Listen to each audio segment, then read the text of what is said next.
인생을 살면서 정말 피하고 싶은 인간 유형이 있습니다. 뱀처럼 교활하고 상대방을 이용하려고만 하는 인간들인데요. 여러분 역시 이미 한 번쯤은 경험해 봤을 수도 있습니다. 이런 인간들의 유형을 제대로 알고 있지 않으면 언제 또 당할지 모릅니다. 요즘에는 가스라이팅이라는 말이 많이 알려졌는데요. 무의식 속에서 상대가 조종하는 대로 살게 되면 결국 나를 잃게 됩니다. 오늘은 나르시시스트들이 어떤 교활한 수법으로 우리를 속이려고 하는지 알아보겠습니다. 먼저 알아두셔야 할 것이 있습니다. 교활한 사람들은 어떻게 행동할까요? 비판을 받아들이지 않고 자기 반성을 할 줄 모릅니다. 누군가 잘못을 지적하면 그건 당신의 문제라며 적반하장하는 모습을 보이기도 합니다. 항상 나는 맞고 너는 틀렸다고 하는 태도를 가지고 있는 사람을 본 적 있으시죠? 이런 사람은 남을 깎아내리는 것에 혈안이 되어 있습니다. 왜냐하면 남을 깎아내려야 내 평판이 오른다 생각하기 때문이죠. 그러다 보니 자기 잘못이 명백한 상황에도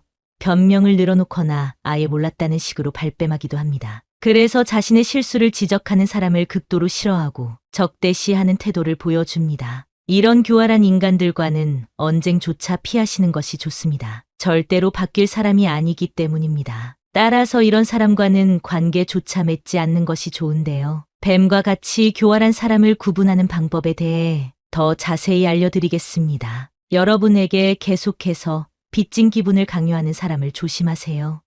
나르시시스트일 확률이 높습니다. 이들이 즐겨하는 말이 있는데요. 그건 바로 너 나한테 빚졌어입니다. 인간이라는 존재는 빚을 지게 되면 심리적으로 갚아야 된다는 생각을 하게 되는데요. 사실 인간 관계 속에서 서로가 서로를 돕는 것이 당연한 일임에도 아주 사소한 것까지 생색을 내는 사람이 있습니다. 그리고 마치 대단한 것을 베푼 것 마냥 소문을 내곤 하는데요. 위선적인 행동은 그들의 교활한 행동 중 아주 기본이 되는 방법으로 위선적인 자들은 착한 척을 아주 잘합니다. 친한 사이가 아님에도 나에게 너무 잘해주는 것 같다 싶으면 살짝 거리를 두는 것이 좋습니다. 이런 모습에 속아 마음을 열었다가 이용만 당하게 될 수도 있기 때문입니다. 당신에게 아주 작은 호의를 베풀었다면 더 큰 부탁을 하기 위한 수단에 불과하다는 사실을 기억하셔야겠습니다. 교활한 자들에게는 절대로 내 고민을 말하면 안 됩니다. 앞에서는 위로와 공감을 보내겠지만 결국 내 약점을 노출하는 것밖에 안 됩니다. 그리고 그 약점을 이용해서 더욱 자신에게 의지하게 만들면서 돈도 다 뜯기고 사람도 잃는 분들을 많이 봤습니다. 아무리 외롭고 힘들더라도 이런 사람에게만큼은 고민을 털어놓지 마세요. 이런 유형의 사람들이 얼마나 교묘한지 아시나요? 주변 사람들에게는 당신을 엄청 챙겨주는 것처럼 얘기합니다. 마치 당신이 걱정돼서 관심을 주는 것처럼 보이기도 합니다. 그러나 이는 오히려 당신과 당신 주변의 인간 관계를 좁아지게 만들고 외롭게 만들고자 하는 전략입니다. 그래야 더욱 더 자신에게 의지하게 될 테니까요. 당신에 대한 비난을 할 때도 마치 필요한 조언을 해주는 것처럼 하거나 걱정이 돼서 얘기한다는 식으로 자신의 행동을 포장합니다. 나중에 곰곰이 돌아보면 그때 했던 얘기가 조언이 아닌 비난이었단 사실을 깨닫게 되더라도 시간이 지나서 얘기를 꺼내기가 애매하고 얘기를 한다 해도 내가 언제 그랬냐며 변명하거나 오히려 너가 너무 예민한 거 아니냐며 몰아가는 행동을 취합니다. 특히 자신보다 약자라고 생각하는 사람에게만 이런 행동을 하고 자신보다 상황이나 배경이 나은 자들에게는 마음에도 없는 칭찬으로 잘 보이려는 행동을 하게 됩니다. 따라서 이런 교활한 자들과 어쩔 수 없이 같은 집단에 있는 상황이라면 이들의 말을 유심히 들을 수 있는 예리함을 가질 필요가 있습니다. 이들이 꺼내는 가십거리에 절대 관심을 보이지 마세요. 말을 아끼고 그 대상이 누구인지 곰곰이 생각해보는 것이 좋습니다. 교활한 자들이 가장 잘하는 것이 있습니다. 무엇인 것 같나요? 그건 바로 거짓말입니다. 자신의 이익을 최우선으로 생각하는 이들은 남을 속일 때 약간의 진실을 섞어 말하기 때문에 듣는 사람은 그게 거짓말인지 바로 알기가 어렵습니다. 그 말이 진실인지를 알려면 시간이 조금 지난 후에 되물어 보세요. 거짓말을 너무 많이 하기 때문에 기억하지 못할 확률이 높습니다. 그 후 조금이라도 거짓이라는 느낌이 든다면 나중에 거리를 두시는 것이 좋겠습니다. 그 자리에서 교활한 자들을 공격하면 당신에 대한 복수심만 키워주는 꼴일 테니까요. 이런 비겁한 사람들에게 절대로 이용당하지 마세요. 나르시시스트들은 기본적으로 남을 이용할 줄 아는 능력이 뛰어납니다. 자연스럽게 부탁하고 자신의 목적을 달성합니다. 그 부탁을 들어주지 않으면 마음이 좁은 사람이 되고 이야기를 불려서 당신의 평판을 떨어뜨리는 행동도 서슴없이 합니다. 엮이면 피곤한 일만 생길 것이 분명하고 만남을 갖더라도 마음 한켠이 불편한 감정이 지속될 텐데요. 앞서 말씀드린 대로 그냥 거리를 두는 것이 최선의 방법입니다. 관계가 지속될수록 이기적으로 행동하는 그 모습을 받아주는 나를 발견하게 되는데요. 그때가 되면 이미 늦었습니다. 용기를 가지고 인간 관계를 정리하셔야 됩니다. 교활한 자들은 불쾌하게 이기적인 행동을 합니다. 어떤 상황에서도 남보다 자신의 이익을 최우선으로 하기 때문입니다. 종종 이런 사람의 행동을 고쳐주겠다고 애쓰는 분들을 많이 봤는데요. 사고방식 자체가 이렇게 형성되어 있기 때문에 절대 바꿀 수 없습니다. 자신을 최우선으로 하는 자들이 주위에서 하는 말을 들을 수 있을까요? 오히려 당신이 이상한 사람이 되어버립니다. 나르시시스트들의 무서운 점은 자신이 피해를 입으면 그것을 몇 배로 갚아주려는 마음이 있다는 사실입니다. 따라서 이런 사람은 피하는 것이 상책입니다. 교활한 자들은 책임감이 없습니다. 물론 겉으로는 책임감이 아주 강한 사람인 것처럼 말하죠. 하지만 본성은 숨길 수 없기 때문에 타인에 대한 배려가 없는 행동은 결과적으로 책임감과는 거리가 먼 습성을 보입니다. 이런 사람들과는 특히 업무적으로나 사업적으로 엮여선 안 되겠습니다. 일을 준비하는 과정에서는 그럴싸한 말로 여러분을 속이려고 할 것입니다. 믿고 맡기기만 하면 모든 일이 잘 될 것처럼 얘기할 텐데요. 하지만 때가 돼서 결과가 없을 경우에는 보여줘야 할 결과와는 상관없이 다른 보상품으로 시간을 끄는 행동을 합니다. 이런 자들을 구분하는 방법은 간단합니다. 크고 작은 약속들을 잘 지키는가 확인해 보는 것입니다. 만약 약속을 지키지 못하더라도 솔직하게 자신의 잘못을 인정하는지, 다음부터 같은 실수를 하지 않는지 유심히 지켜보세요. 매번 약속을 어기고 변명을 늘어놓으며 자신의 능력을 부풀려 말하는 사람은 당장 멀리하시는 것이 도움이 되겠습니다. 또한 나르시시스트들은 선택적으로 도덕성을 언급합니다. 자기 합리화를 잘한다고도 볼 수 있는데요. 남이 잘못하면 목에 핏대를 세우고 자신이 잘못했을 때는 사람이 그럴 수도 있는 거 아니냐며 변명하거나 오히려 상대의 잘못이라고 엉뚱한 소리를 하곤 합니다. 항상 자신은 옳고 상대는 틀렸다는 자세를 취하고 있습니다. 그렇기 때문에 무언가 잘못된 일이 생기면 꼭 자신과 함께하는 사람들에게서 그 문제를 찾는 행동을 합니다. 그러면서 사람들 앞에서 자신은 도덕적으로 굉장히 우월한 사람인 것처럼 자신을 높이는 경향을 보이는데요.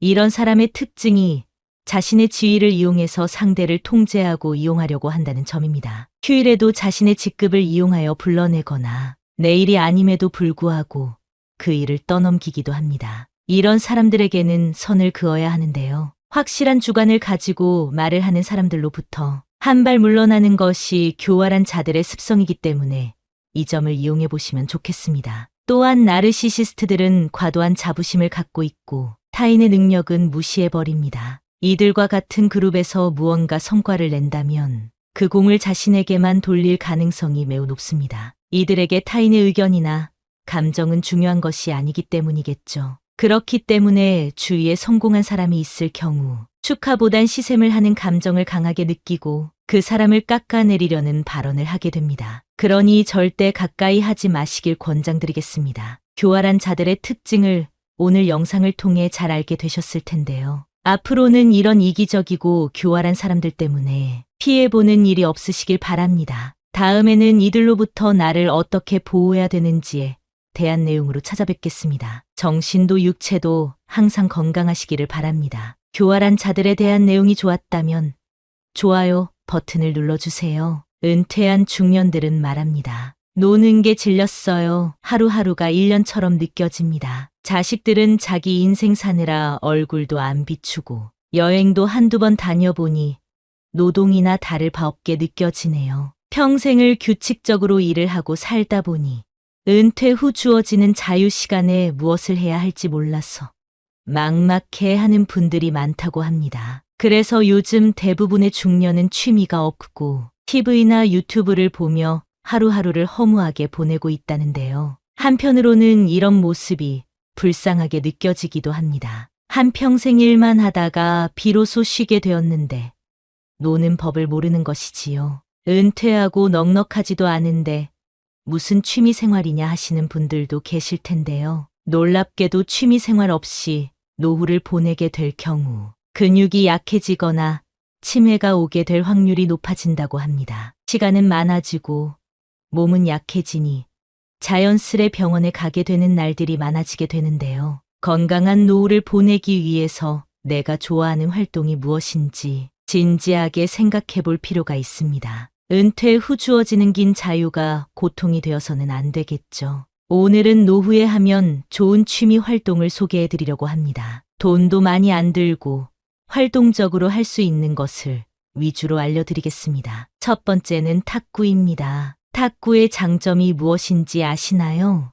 그건 바로 초기 진입 장벽이 낮다는 점입니다. 다른 운동들과 비교하면 근력이나 체력적으로 부담이 적고 남녀노소 모두가 즐길 수 있는 스포츠입니다. 이런 탁구가 놀랍게도 수영이나 달리기와 비슷한 운동 효과를 준다고 하는데요. 심폐지구력이 향상되고 고혈압이나 고지혈증과 같은 질병에도 도움을 줄 수 있습니다. 다이어트에도 탁월한 효과를 보여준다고 하니까 한번 시도해보면 좋을 것 같습니다. 게다가 탁구는 비용도 저렴하고 실내에서 할 수 있는 스포츠이기 때문에 날씨의 영향도 적게 받는 운동입니다. 내가 마음만 먹으면 언제든지 할 수 있고 찾아보면 동네에 꼭 한두 개 정도의 탁구장이 있을 정도로 접근이 쉽습니다. 그리고 탁구를 할 때 공에 집중을 하는 훈련이 돼요. 집중력에도 도움이 되고 부상 위험도 적은 스포츠이기 때문에 80대에도 큰 무리 없이 즐길 수 있는 스포츠라는 사실을 기억해 주세요. 두 번째는 독서입니다. 책을 읽는 행위가 뇌에 긍정적인 자극을 준다는 사실을 알고 계셨나요? 무언가를 읽고 기억에 저장하려는 행위가 뇌 건강에 큰 도움을 준다고 합니다. 이는 치매 같은 질병을 예방할 수 있다는 것을 의미하는데요. 요즘에는 유튜브나 틱톡의 짧은 영상을 많이 보게 되어 집중력을 떨어뜨리고 무언가 길게 할 수 없게 되는 경향이 있습니다. 하지만 느긋하게 독서를 하는 것은 우리 몸에 집중할 수 있는 에너지를 길러주는 훈련을 하는 것과 같습니다. 또한 독서를 하면서 생기는 뇌의 자극을 통해 건강한 생각과 영감을 얻게 해주고 정서적으로도 안심시켜주는 효과가 있기 때문에 좋은 책을 찾아 읽어보시는 것을 추천드리겠습니다. 하루에 한 장으로 시작해서 2장, 3장, 10장 이런 식으로 독서하는 습관을 바르게 잡아가시면 좋겠습니다. 세 번째는 걷기입니다. 걷는 것만큼 정신적으로나 육체적으로 좋은 운동은 없는 것 같습니다. 심지어 돈이 들지도 않습니다. 걷기 운동을 하면 중성 지방과 콜레스테롤 수치를 떨어뜨려 주기 때문에 심장에 굉장히 좋습니다. 요즘에는 자연에서 맨발로 걷는 분들도 많은데요. 발바닥 지압이 좋은 것은 모두가 다 아시리라 생각됩니다. 혈액순환을 촉진하고 몸의 장기들을 활동적으로 만들어주기 때문에 건강을 생각한다면 걷기만한 운동이 없을 정도입니다. 또한 사람은 걸을 때 긍정적인 생각이 가장 많이 떠오른다고 합니다. 노후에 고민이 많다고 해서 누워서 끙끙 앓고 있지만 말고 집 앞에라도 나가서 10분에서 15분 정도만이라도 걸어보세요. 또한 걷기는 불면증을 앓고 있는 사람에게도 도움이 됩니다. 햇살을 받으면 비타민 D 생산에 도움을 받게 되고 세로토닌 생성을 촉진하여 기분을 좋게 만들어주거나 스트레스를 줄여주는 효과를 경험할 수 있습니다. 은퇴 후 우울증에 걸려 고생하시는 분들이 많은데 햇볕은 우울증 완화에도 도움이 된다고 하니까요. 오늘부터라도 당장 걷기 운동을 시작해 보시는 것을 추천드리겠습니다. 네 번째는 그림 그리기입니다. 그림을 그리는 행동은 손을 움직이고 뇌와 시청각적 자극을 불러일으키는 활동입니다. 이 과정에서 기분을 좋게 만들어주는 도파민을 분비시키고 스트레스를 줄여주는 효과가 있다고 합니다. 제가 아는 선생님도 그림 그리기를 취미로 하고 계신데요. 그분이 하시는 말씀이 그림을 그리면 우울감이나 부정적인 감정이 사라지고 침착하고 고요해지는 기분을 느낀다고 합니다. 손을 많이 쓰면 뇌에도 도움을 준다는 사실을 다들 알고 계시지요? 실제로 미술을 할 때 불안감, 우울증이 완화되고 두뇌 건강에도 도움이 된다는 연구 결과가 있다고 합니다. 실내나 야외 등 장소에 제약 없이 펜 하나만 있어도 가능한 것이 그림 그리기이고, 내가 그림을 그릴 줄 모른다면 요즘에는 유튜브 등을 통해 배움에 접근하기도 쉬우니까요. 꼭 한번 도전해 보시길 권장드리겠습니다. 5번째는 자전거 타기입니다. 40대에서 50대 분들이 시작하면 좋은 취미인데요. 달리기와 함께 대표적인 유산소 운동인 자전거 타기는 하체 중에서도 허벅지를 강화시키는 운동입니다. 허벅지 근육은 걷기, 뛰기, 앉기, 일어서기 등과 같은 모든 움직임에서 우리 몸을 지탱하고 균형을 유지하게 해줍니다. 또한 몸의 대사를 증가시키고 혈액순환에도 도움을 주는데요. 자전거를 꾸준히 타게 되면 하체 근육이 발달하게 되고, 나이가 들어 힘없이 넘어지거나 지팡이를 짚고 다녀야 할 걱정에서 벗어날 수 있습니다. 나이가 들수록 근육이 점차적으로 줄어들게 되는데요. 자전거 타기는 생활에 필요한 근육 발달에 큰 도움을 주고, 안장 높이만 잘 맞춰서 타면 관절 건강에도 좋은 운동이라고 합니다. 걷기나 달리기 같은 맨몸 운동보다 비교적 오래 할 수 있고, 날씨가 좋을 때 자전거를 타면 우울증 완화에도 도움을 준다고 합니다. 6번째는 명상입니다. 명상은 아주 옛날부터 이어온 정신치료의 방법 중 하나입니다. 명상은 하는 방법도 매우 간단합니다. 잔잔한 음악을 틀고 조명을 어둡게 하고 진행하시면 되는데요. 명상이 주는 효과는 스트레스를 날려주고 자존감을 회복하는 데 도움이 됩니다. 우울증이 있는 분들이 명상을 하면 특히 좋은데요. 명상은 스트레스 호르몬인 코티솔을 낮춰주고 세로토닌이나 도파민 같은 행복 호르몬 분비를 증가시킨다는 연구 결과가 있습니다. 또한 명상은 뇌를 자극시켜 기억력 향상에 도움을 준다고 합니다. 명상의 가장 큰 장점은 짧게 해도 효과가 있다는 사실입니다. 아침에 일어나 10분만 명상을 하고 하루를 시작하면 그날 전체가 기쁜 하루가 될 것입니다. 현대인들이 스트레스로 고통받고 있는 이때에 젊은 사람들뿐만 아니라 나이가 든 사람들에게도 적극 추천드리고 싶습니다. 7번째는 식물 기르기입니다. 식물을 키워본 경험이 있으신 분들은 이게 얼마나 좋은지 다들 아실 텐데요. 식물을 가꾸며 마음의 평온함을 느끼는 게 다른 어떤 것으로 얻는 평온함보다 크다고 합니다. 식물 기르기는 큰 비용이 들지 않고 손이 많이 가지도 않는 활동임에도 식물을 통해 충분한 정서적 교감과 위안을 얻을 수 있습니다. 식물 중에서도 꽃을 기르게 되면 그 향기와 아름다움이 정서적으로 긍정적인 영향을 준다고 합니다. 또한 인테리어 소품으로도 훌륭한 것이 바로 식물입니다. 플랜테리어라는 말이 있을 정도로 식물을 인테리어 소품으로 쓰시는 분들이 많은데요. 생명력이 강한 녹색이 집에 하나 있는 것만으로도 삶에 활력을 준다고 하니 마음에 드는 식물을 한번 찾아보세요. 8번째는 수영입니다. 수영의 가장 큰 장점은 물속에서 하는 운동이기 때문에 관절에 무리를 주지 않는다는 점입니다. 또한 수영은 우리 몸의 많은 근육을 효율적으로 사용하는 운동입니다. 일상생활에서 사용하지 않는 근육들을 발달시켜줍니다. 요즘에는 주민센터와 연계해서 운영하는 수영장들도 많은데요. 비용도 굉장히 저렴합니다. 수영은 의외로 엄청난 칼로리를 소비하는 운동으로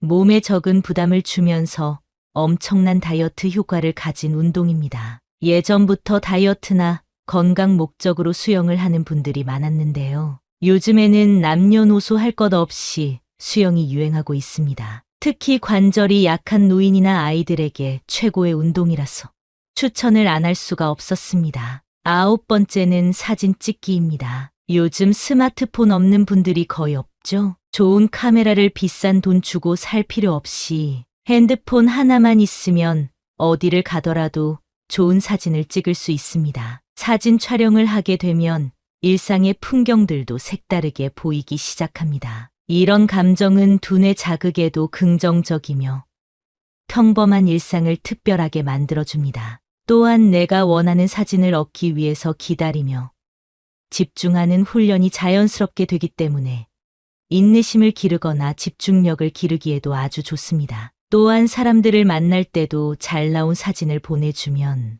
그것만큼 인기를 끌기 좋은 게 없습니다. 오늘부터 사진을 잘 찍는 연습을 시작해 보세요. 아주 평범한 것이라도 상관없습니다. 주변 사물부터 지인들까지 하나하나 촬영하며 추억을 쌓아보세요. 10번째는 악기 연주하기입니다. 나이 많은 사람들이 무슨 어려운 악기 연주를 하냐 말씀하실 수 있는데요. 연주를 잘하는 것보다 연주를 배우는 시간에 얻는 것이 정말 크다고 말씀드릴 수 있을 것 같습니다. 먼저 악기를 배우게 되면 비슷한 또래의 사람들과 만나게 되고 악기 연주라는 공통점을 가지고 교류하게 되기 때문에 금방 가까워질 수 있습니다. 또한 악기 연주는 굉장히 건강한 취미로서 사회적으로도 좋은 친구를 만날 수 있는 기회를 얻기도 합니다. 신체적으로나 순발력이 조금 부족한 노인들은 우쿨렐레와 같은 접근하기 쉬운 악기로 시작해 보시는 것을 추천드립니다. 사람이란 항상 목표를 가지고 살아야 되는 것 같습니다. 저는 은퇴는 끝이 아니라